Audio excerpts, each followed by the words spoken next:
Welcome, everyone. We are going to get started in just a minute. Thank you so much for being here. Carrie, whenever you're ready.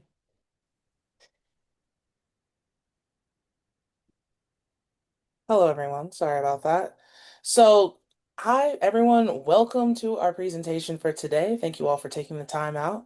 So, as a quick explanation for the New Jersey Family Engagement Hub, the New Jersey Family Engagement Hub recognizes that students thrive when families and communities are engaged in in the school community, increasing the likelihood of student success.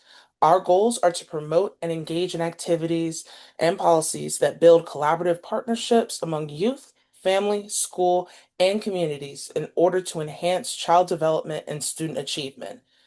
We are committed to serve as a centralized information hub on family engagement, inform educators, practitioners, and families about the latest educational opportunities and barriers by providing technical assistance, resources, and support on effective family engagement policies, practices, and activities that lead to improvement in student development, academic achievement, and long-term success. We also help with providing parents and caregivers with easy to understand usable information that solve present day problems, provide youth with a voice and share their experiences and ideas to support their continued academic success, enhance parent and family capacity to effectively work with schools and professionals to help meet our children's needs. Next slide, please. Yep. Do you want me to present this? Okay, I can take it from here, Carrie, if that's okay. Hi, everyone. Welcome to our webinar for tonight. This is a partnership between the New Jersey Family Engagement Hub and SEL4NJ. And tonight we're going to be talking about raising connected kids, building strong relationships at home and at school. So we're so excited that you're here with us tonight, and we're going to get started. So we'd love to know a little bit about you and just who's in this Zoom room with us.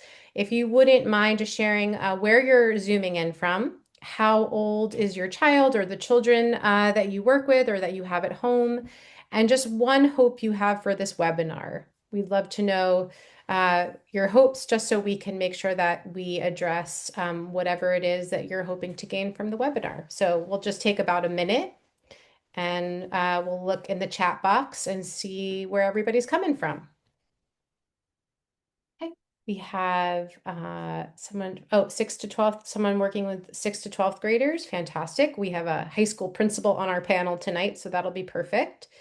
And additional resources to share with families. Fantastic. Thank you, Nicole. Just give it another minute. Okay, we have someone writing in. Oh, a child has anxiety. Okay, hoping to find some good pointers to keep getting up each morning. Thank you so much for writing in, Sue, and for your honesty. And we're so happy to have you here. Prospect Park, New Jersey. My son is 10 years old, not autistic, nonverbal, an 8-year-old daughter. Thank you so much for writing in.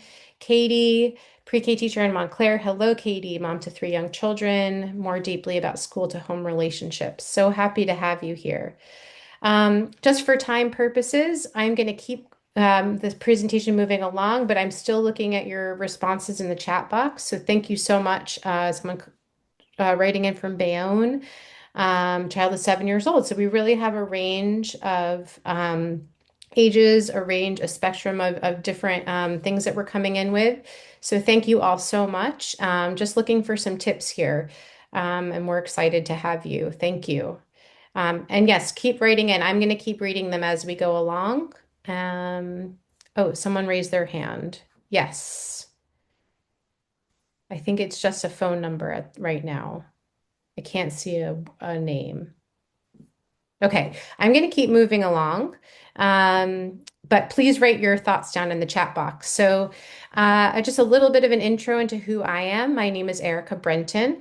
I've been an educator for over 20 years, and I started my career as a New York City public school teacher. I became a social emotional learning specialist when I realized how much social emotional learning benefited my students. And that's what I've been doing for the past decade or so. I live in Montclair, New Jersey with my husband and two children. I have a middle schooler and an elementary school child. And in my free time, which I don't have a ton of these days, but sometimes I like to go on long walks and read and spend time with my family. So I have two wonderful guests sharing the webinar with me tonight. So I'm going to pass it on over to our next presenter, Mr. Jeff Freeman, who's going to introduce himself. And then we'll move to our next guest speaker. Go ahead, Mr. Freeman, whenever you're ready. And you're on mute. Yeah. Hear me? Yes. Good evening, everyone. Jeff Freeman.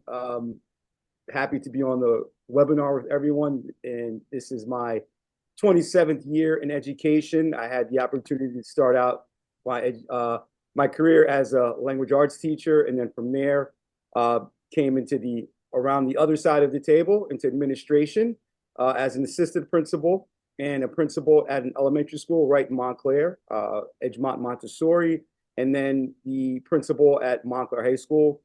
During my career, I've had the opportunity to become trained in restorative practices, as Montclair Public Schools is a restorative district. I have two children, myself, two girls. I have one in 10th grade and I have one in her second year in college. And when I have free time, I enjoy reading, baking, believe it or not, and DIY projects. That's something new as of this summer. A lot of DIY projects in the backyard. Thank you. Thanks, Jeff. Okay, and passing it along to a dear friend of mine, Marshall, who is going to do a different kind of intro to herself, but we're excited about it. Marshall, take it away. Thank you, Erica, and thanks for the opportunity to participate tonight. My name is Marshall Jones Kumahaw. I put the who am I as it relates to the topic that we're discussing tonight, because as a parent of a wife of 25 years and a parent of 19 years, I have a son who just graduated from the high school. Thank you, Mr. Freeman, in June, and is a freshman in college this fall. And we have a seventh grader as well in Montclair Public Schools. And the seventh grader also got to experience Mr. Freeman's leadership when he was in elementary school. So thank you, Mr. Freeman. You are extraordinary. So I'm kind of coming to you as a parent who has learned the hard way how important social emotional health and well-being are, and how basically what our children are learning about social emotional health and wellness is really coming from us first and foremost.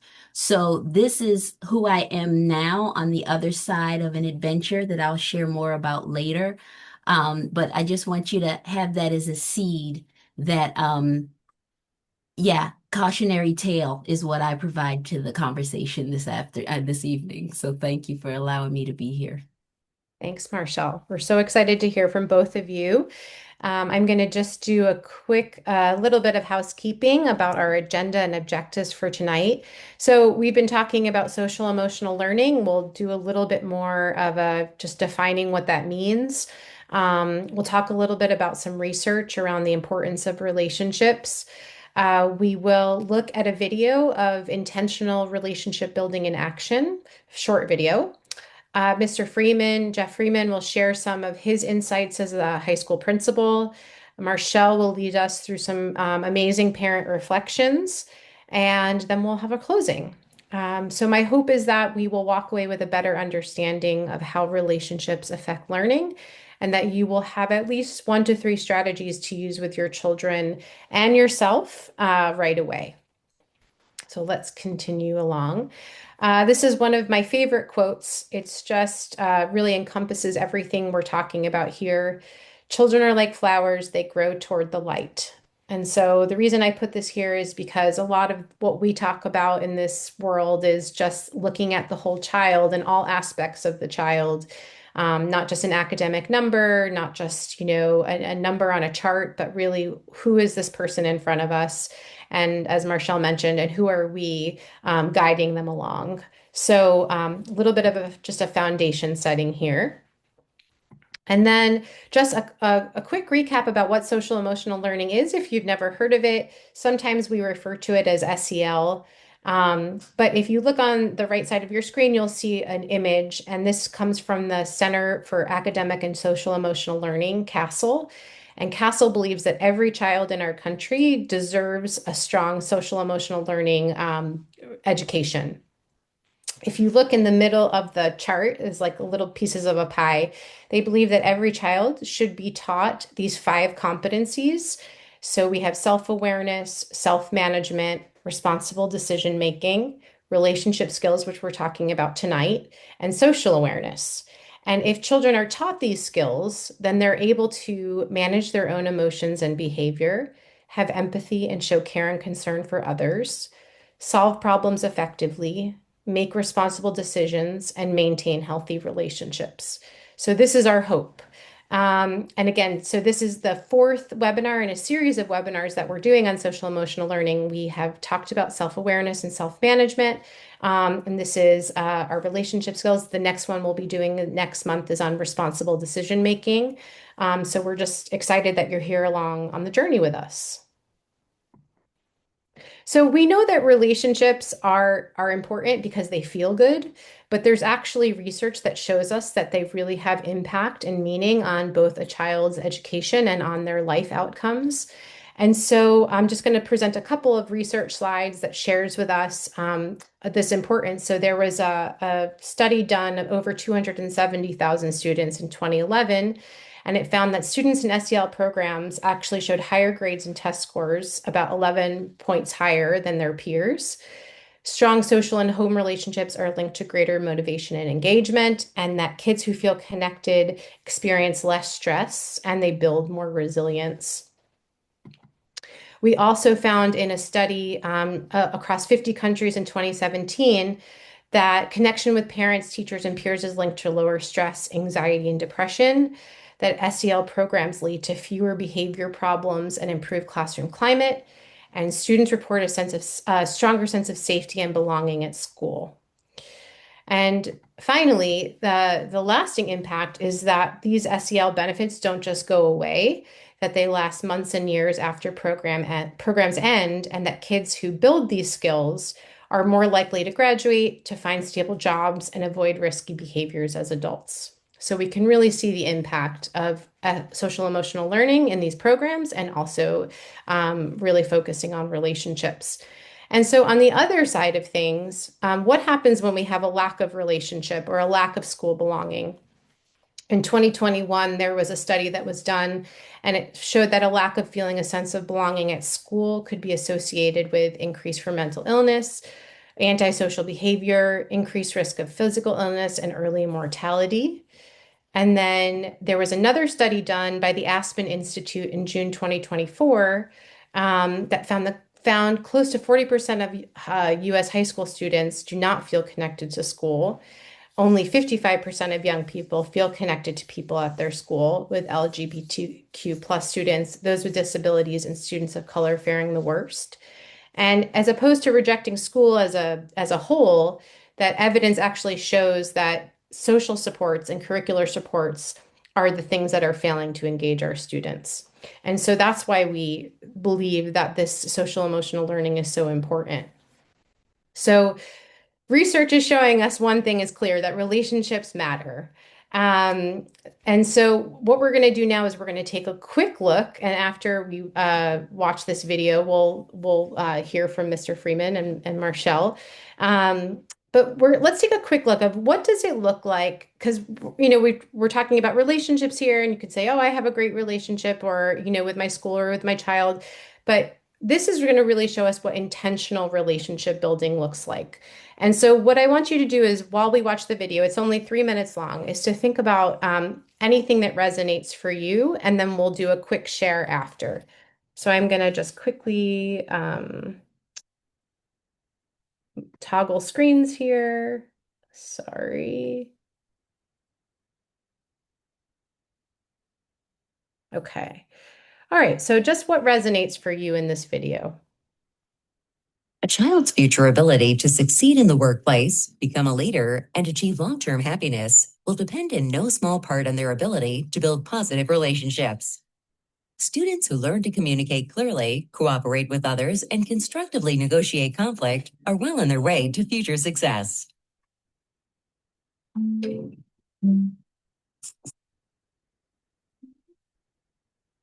We've talked about self-awareness, which is understanding yourself, and then social awareness, understanding others. So getting into relationship skills is really then, okay, now you're interacting. I'm not just standing over here thinking, I wonder what you're feeling. I wonder what you're thinking. I'm actually using that information to engage. In the classroom, there are lots of opportunities for kids to work together in pairs, to work in small groups, to work in large groups, so that they can actually practice this. So we can intentionally teach them explicitly, how do you disagree? How do you agree? How do you be respectful in giving your opinion? How do you take on an active role on a group project? So sometimes before you actually engage kids with a group, you talk a little bit about, what are you going to do if one person is doing more than their share of work? How are you going to respond when one person doesn't seem to be contributing? What are the different roles that we have as part of this group? Who's going to be taking notes? Who's going to be making sure we stay on task? Who's going to be keeping time? Who's going to make sure that the conversation keeps moving? So we can actually teach kids how to be productive members of a group and give them lots of opportunities in every class to work in groups. You've probably heard quite often the idea of project-based learning or problem-based learning. And so that's not just your typical project, we're going to build something together. It's actually thinking about, okay, let's take our learning and apply it to a real world problem. And then as a group, we're going to solve that. And it's a wonderful way because kids are learning content, they're learning standards, but they're also learning relationship skills. How do we work together? How do we decide who does what role? How do we figure out when we're successful? What if we make a mistake? What if we don't agree with someone? How do we navigate that? It's important to build relationship skills with your children because it does foster trust. When kids feel that they can come to you and they can talk to you about anything, they're less likely to go to their peers and get the wrong answer sometimes. But it's important to play games with your children. I think sometimes as parents, we get so focused on the day-to-day tasks that we forget to have fun. For example, it can be reading a book or watching certain TV programs or going to the movies or going bowling, things that will bring you together and bring you out of your comfort zone. I think sometimes it's easy to just kind of fall into a routine in the system and just think, hey, we're together and that's okay. But it's important to spend time and be very specific about how you spend time so that that time allows for communication. We want to have healthy relationships with our partners, with our children, with our friends. We know that a social network and positive relationships helps us mitigate against stress, against illness. It increases our longevity. Positive relationship skills are critically important.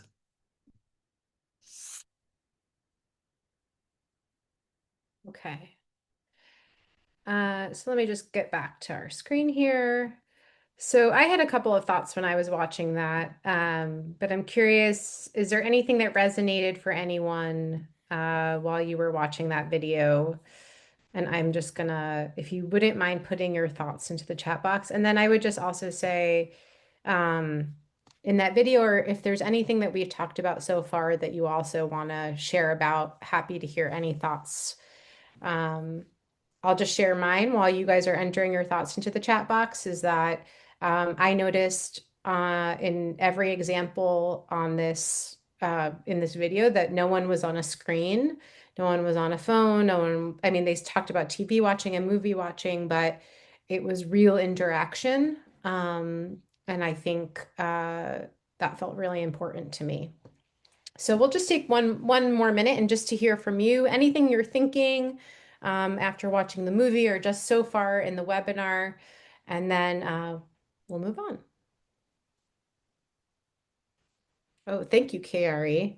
Oh, playing with your children is really important. Yep, playing is really the best way to learn. I agree. And even with our older kids, just like engaging them in play is such a special way to spend time. And I love what the mom said about just how we fall so much into the day to day. So taking these intentional moments. Triviette, and I hope I said your name right. Spending quality time and being present, having fun outside of the mundane day-to-day responsibilities of parenting. Yes. Thank you so much for sharing that. And Nicole shared being present when spending time with your high school and college kids. So it's not just the younger ones, but really like anytime we're with our children, if we can try to do that. Um, oh, okay. Hold on one second. So many ideas. Okay, wonderful to see children in action, project-based learning rather than looking at screens. Absolutely. Aram, I feel it's important for people to be educated on how to socialize with those who find socializing a bit difficult, since they are always trying to step out of their comfort zone. Yes, thank you so much for sharing that. So making these experiences less overwhelming for children who really need extra support. I really appreciate that perspective. Thank you so much. Oh, you read to your younger son, Marshall. That is very sweet, and I feel envious of that. I wish my son would let me read to him, but thank you so much for sharing. Okay, please feel free to keep entering your oh, when I can't spend time in person, I use FaceTime to connect. So really like that face-to-face interaction. And Nicole had shared before that she also has a college age student, Marshall. So she's with you. Okay, so thank you all. I'm glad this video was a little bit helpful, and I'm gonna pass the baton on now to Jeff Freeman, who's going to share a little bit about what this looks like in schools. He's had the perspective of being able to teach and be an administrator in both the elementary and high school, so it's a nice perspective. So Mr. Freeman, take it away, and let me just ping me when you want me to advance the screen. Sure. Thank you. Thank you for that. So as you can see, I'm going to be talking about relationships in schools and the importance of them. And it kind of ties into many of the slides that we've already had the opportunity to view. But strong relationships, between students, peers, and staff in the home are basically the essence of the foundation for education. And what happens is this all contributes to the culture of the school. In the next couple of slides, I'm going to be talking about the teacher-student relationship, peer-to-peer, as well as the school and family relationship. And I think one of the key points that we've been seeing over and over is that the importance of relationships helps students to navigate a complex social and academic environment, whether it's the high school setting, whether it's elementary school, middle school, even colleges, right? When we get to talk about that. And having these necessary skill sets are extremely important. And as a school, one of our goals is to create this environment where students feel supported, heard, safe, and they have this sense of belonging, right? So when we talk about that, it has a huge impact on learning, engagement, and well-being. Next slide, please. Okay, so the first relationship, teacher-student relationships, I think is key. And what I see as an administrator, this happens day one, right? So the first day of schools, those effective instructors will make it a point, be intentional to begin to start to create that relationship, whether it's they participate in the icebreaker activity, they share a little bit about themselves, and it doesn't stop there. This is something that's ongoing, right? And what this does, the positive impact that it begins to help build that trust and emotional safety with their students, right? It supports risk-taking. And when I go into classrooms, I can see, when I'm doing an observation, I can see where students feel safe. For example, if I'm going into an ELA classroom and I see a bunch of student engagement and they're all chiming in, sharing their interpretation of a piece of literature, I know that the students feel safe. They feel safe taking risks and sharing their opinions and thought about whatever's being studied. Same thing in a math class, right? If students feel comfortable to go up and try a challenging problem without a fear of getting it wrong, they started, right, day one. This relationship has started with the teacher, where they feel safe with the teacher as well as with their peers. And I think the other thing, one of the important pieces when teachers create this relationship, it encourages students to take the academic risks and which we want. We want our students to be curious, want them to want to learn new things and always to challenge themselves. And the other thing is that we notice that when teachers have good relationships with their students, they're able to identify when a student may be struggling, whether it be academically, socially, they can provide that support. And perhaps even tailor the instruction to make sure that their students are successful, right? And again, this is something that starts day one, and this is something that would continue throughout. And this can be done whether it's in part of the introductory lesson to start the lesson for the day, closing out, including themselves into the actual pedagogy for that particular lesson, I think is extremely important and something that effective instructors do on a regular basis. Next slide. The next one is peer relationships, right? So what does this look like? This may show itself in group work. There was a slide that talked about PBLs, project-based learning. I see it sometimes in science classrooms when they're working on labs, math, turn and talks, group assignments. And basically what this does is this helps students to develop the skill sets, right? To be able to work with their peers. If there is some type of problem or conflict, to use those skill sets that we're hoping they have, right? To master them, to kind of work through that conflict, right? The conflict resolution skills. It also helps to improve the classroom environment. And you see it when you go and there's a topic where students don't necessarily all agree, which is a beautiful thing. So you can have divergent ideas about something. And what it does is allow students to feel safe in that space, to know that their peers are going to engage in active listening, right? Which is a very important skill set while they're having this conversation. And I think one of the things, this helps to promote a very rich and robust classroom conversation, which you want to see, at all levels. Even again, I'm talking specifically about high school, but this is something that you should be able to see whether it's in an elementary school setting or in a middle school setting. And I think what this does is, we talked about preparing our students for life beyond high school. This is where they get to hone in and to sharpen those skill sets, being able to work with their peers, which we know as adults that this is something they're going to have to be able to do successfully. Next slide. School family relationships, right? This kind of ties it all together.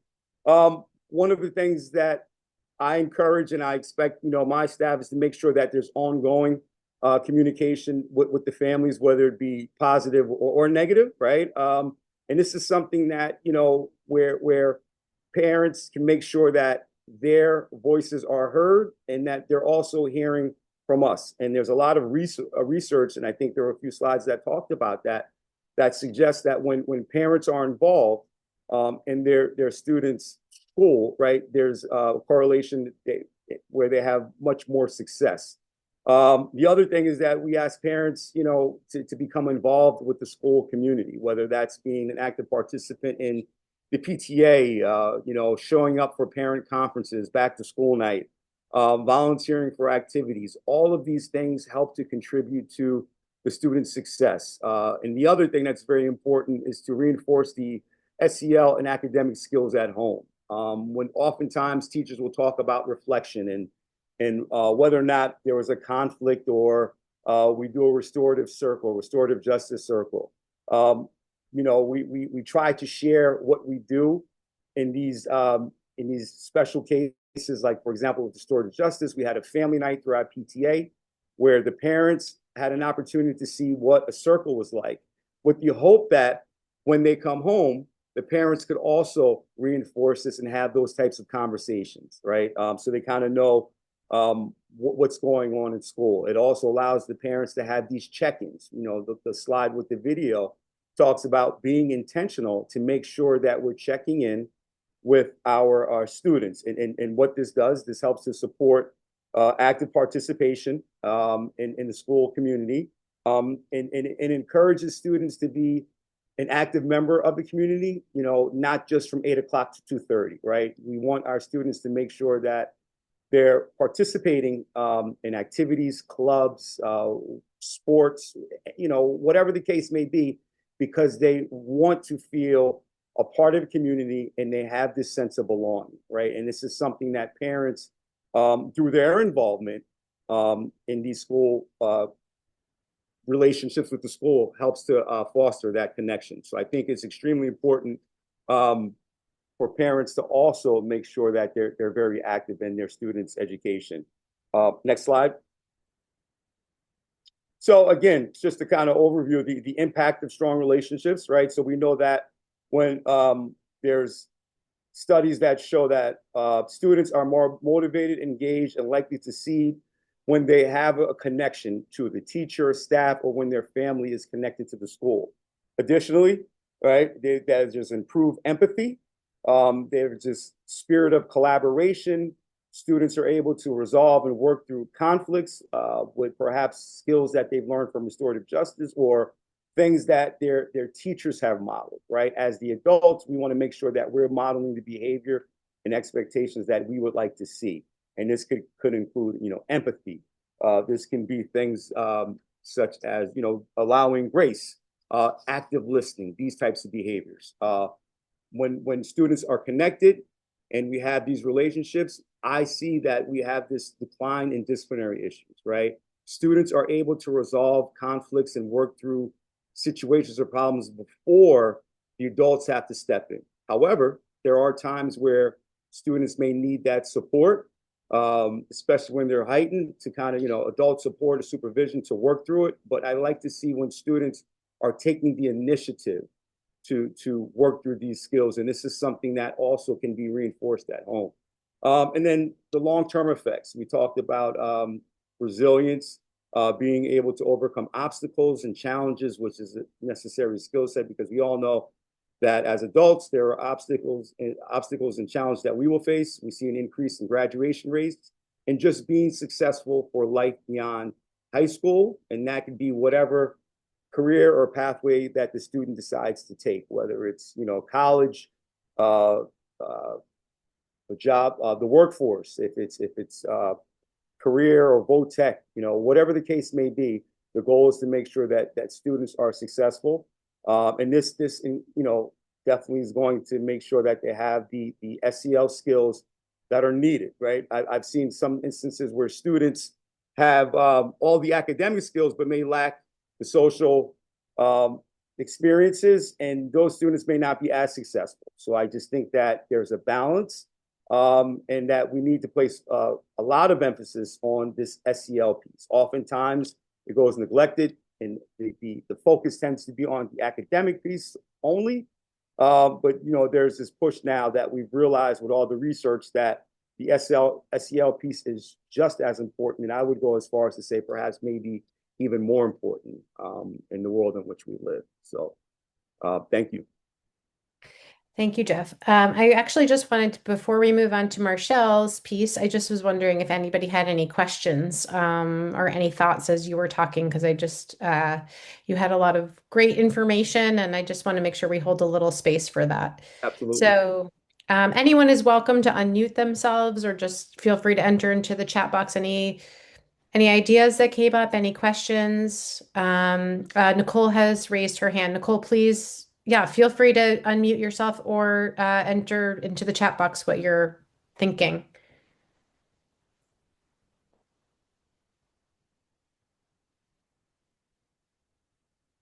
Oh, not sure how. Okay. I'm not sure how either. Could you maybe just write into the chat real quick? Because I'm not sure how to get you to unmute. Oh, talking permitted. Okay.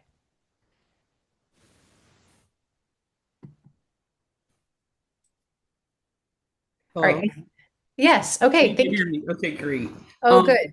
Everything Mr. Freeman touched on is exactly what my family's path was. I was very involved in the school community, being a part of home and school, class advisor, all those different kind of things. And I think as a result of my involvement, it was an example to my daughter of how to communicate with people. And I just think that's one thing that I press in some capacity. The parents have to find a way, or guardian or someone that's a part of the village needs to engage with the school, because I think overall that does impact the child. Agreed, 100%. I think it has such a positive impact. And it could be as simple as parent conferences, right?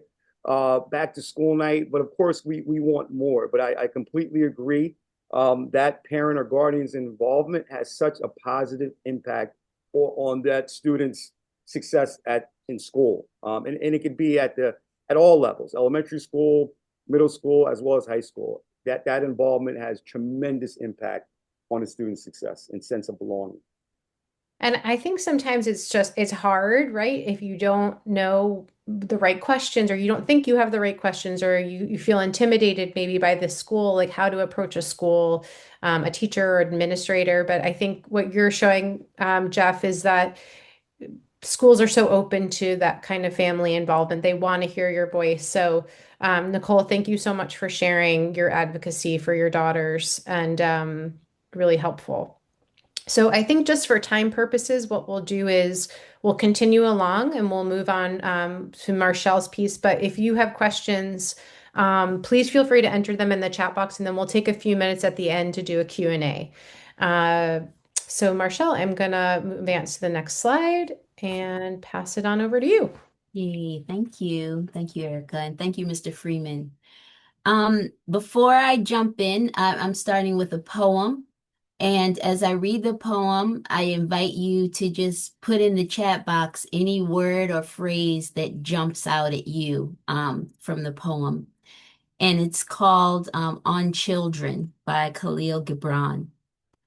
Your children are not your children. They are the sons and daughters of life longing for itself. They come through you, but not from you. And though they are yet with you, they belong not to you. You may give them your love, but not your thoughts, for they have their own thoughts. You may house their bodies, but not their souls, for their souls dwell in the house of tomorrow, which you cannot visit, not even in your dreams. You may strive to be like them, but seek not to make them like you. For life goes not backward, nor tarries with yesterday. You are the bows from which your children, as living arrows, are sent forth. The archer sees the mark upon the path of the infinite, and he bends you with his might, that his arrows may go swift and far. Let your bending in the archer's hand be for gladness.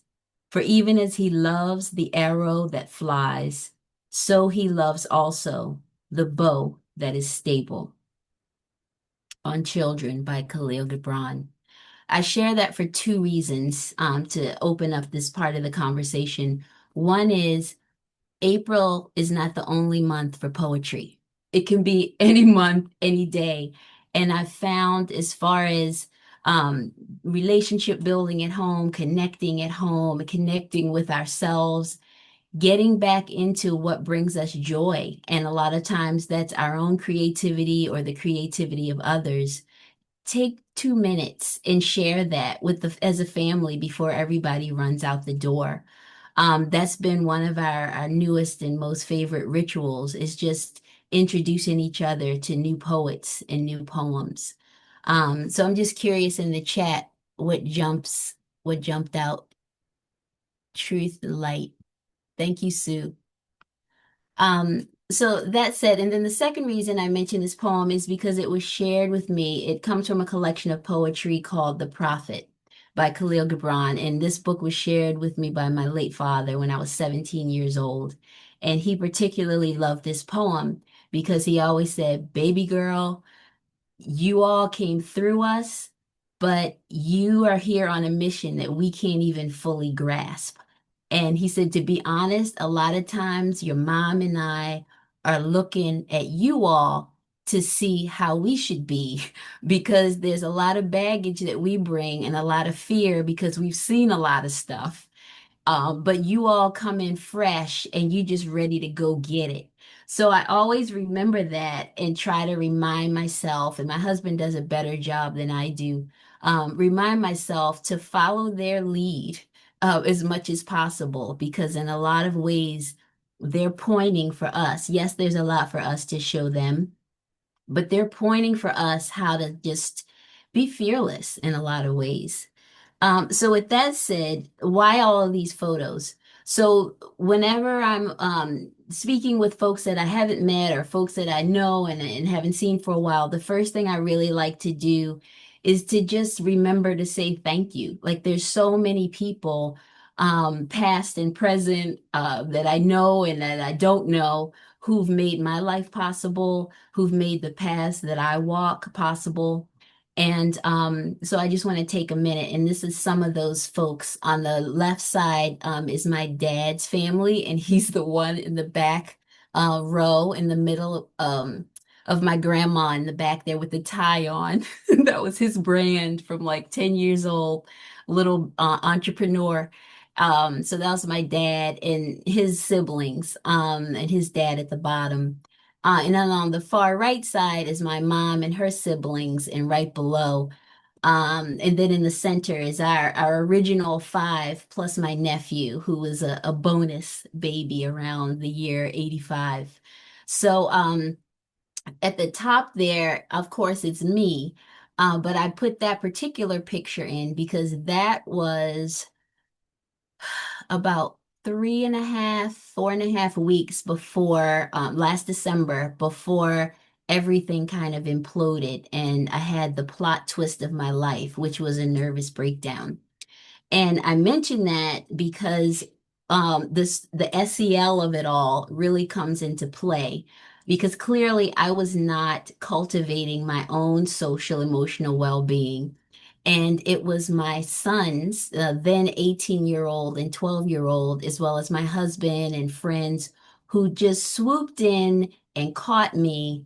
My boys didn't know what was going on. I didn't have words for it either until I saw the doctor to figure out what was happening. This was a couple weeks before Christmas last year.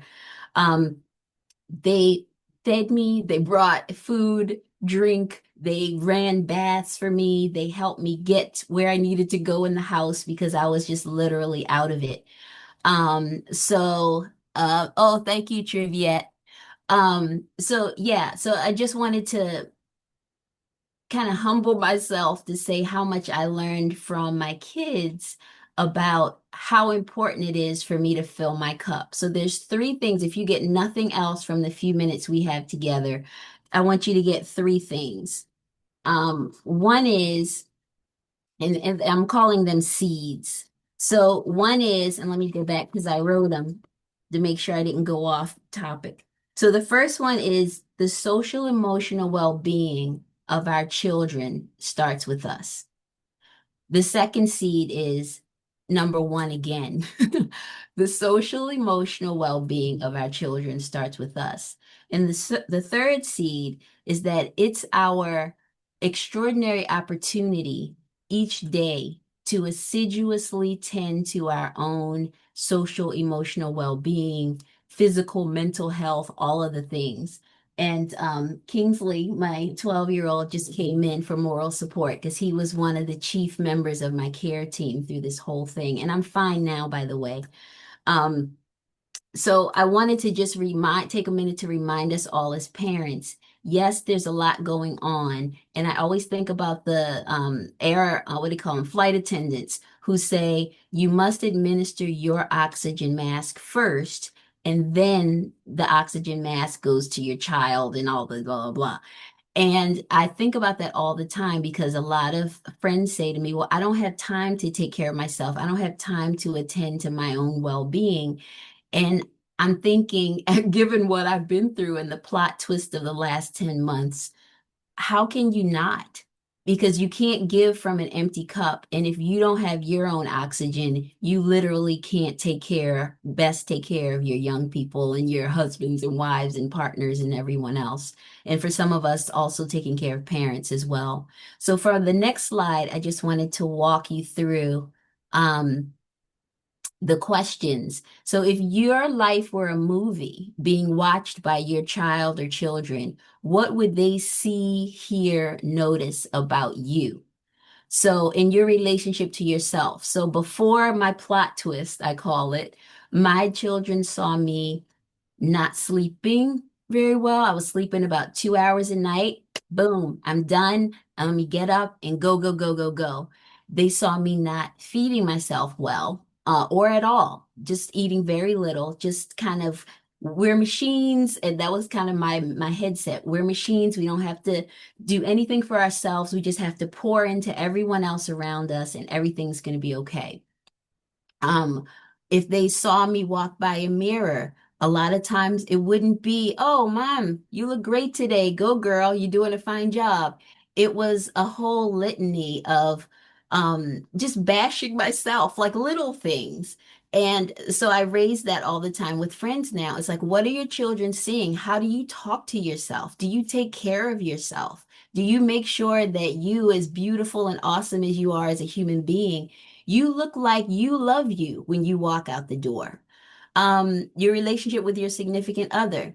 Before my plot twist, what my children saw me modeling for them was daddy will manage because mommy's got to go, got to go, got to go, like constantly doing all the things. If you want to see the, institutions I paid student loans to and the jobs I've done, you can look on LinkedIn. But that was basically my focus, to the exclusion of myself, caring for my guy.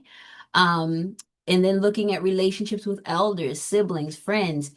Who did they see me talking to or not talking to? How was I speaking about those family members in front of my children? Like all of those things that they're watching. My mother used to love to say, bless her heart, oh, just do what I say, don't do what I do. But all the research shows that's exactly the opposite of how we function, not just as children looking at parents or adults, but as human beings looking at each other. And then what's your relationship with food or nourishment? What my children saw, what my husband saw, I'm ordering in or taking out. Now, I was careful about it and making sure it was high quality and all that stuff. So I wasn't like taking us down health wise, but I was not taking the time to nourish me or nourish them in a really profound way and enjoying that. Everything was a chore. And then the fifth thing, if you were the movie your children were watching, what would they see as far as your relationship with nature or other living things? What my children saw was I didn't have time to go to the park. Maybe we'll drive through the park on the way to gotta go, gotta go, gotta go. But mommy's not stopping and noticing all the things that my son, my 12-year-old, would say, oh, look at the sky tonight, or look, there's the moon, or look at the clouds, or look at that bird, or look at the squirrel trying to blah, blah, blah. Mommy had to go, go, go. So, what is it that you're modeling for your children as far as your connection with nature? Fly is in the house. Are you killing it immediately, or are you trying to get it to go back outside? Just little things like that. Next slide, please. Thank you. So to close it up, Erica asked me to share. So what are some of the rituals you all have as a family to kind of cultivate these relationships inside the house and with the extended family and friends?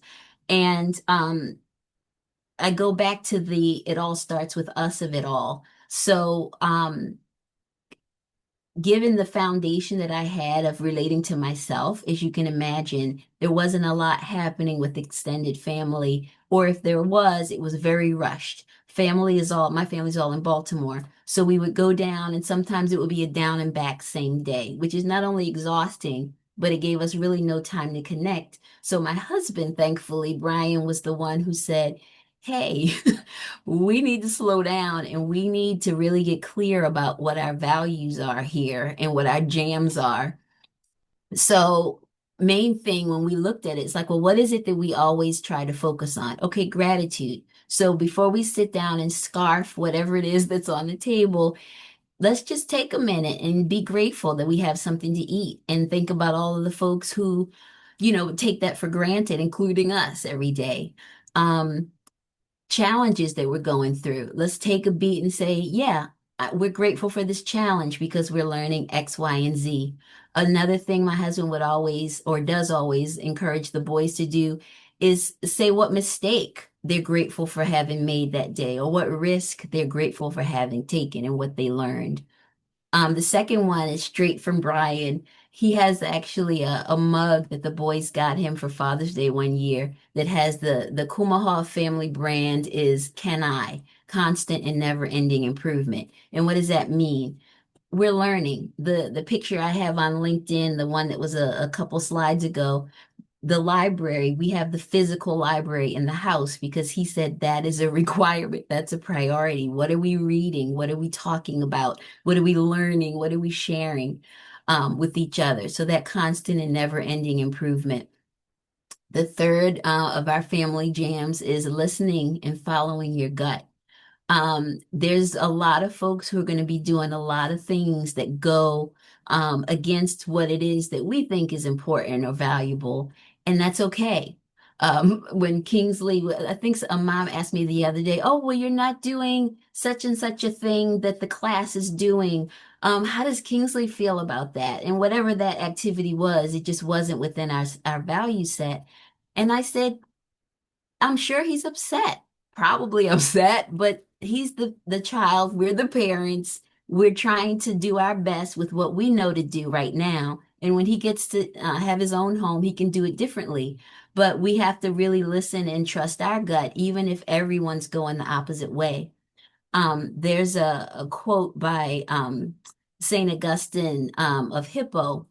Um, which says right is right, even when, and right is, of course, decided by everyone individually, but right is right, um, even if no one else is doing it, and wrong is wrong, even if everyone is doing it. So really trying to get clear about what is true for us, what do we value, and are we willing to go by that, even if the rest of the crowd is going a different way. And then the last one, make space, take space, was a big theme for the work that I did. I did arts administration and a lot of arts education work with New Jersey Symphony for the last 16 years. And we had a whole program for adults and young people on the autism spectrum. And a lot of it was about learning, not just about, neurodiversity as it relates to folks on the spectrum, but as it relates to all of us, because we're all on the spectrum of some sort, and really having to make space for how each other learns, how we see the world, how we operate in the world, and take space when we feel like, hey, my perspective or my voice isn't really being heard, so let me step up a bit. So we try to really model that at home because we have, as all of us do, a mix of introverts and extroverts. And I'm an ambivert, so I feel like there's always a constant thanks to Brian, who will stop the extroverts in the house and say, hey, we need to get a word in edgewise here. Maybe we do it a different way so that all of us feel included.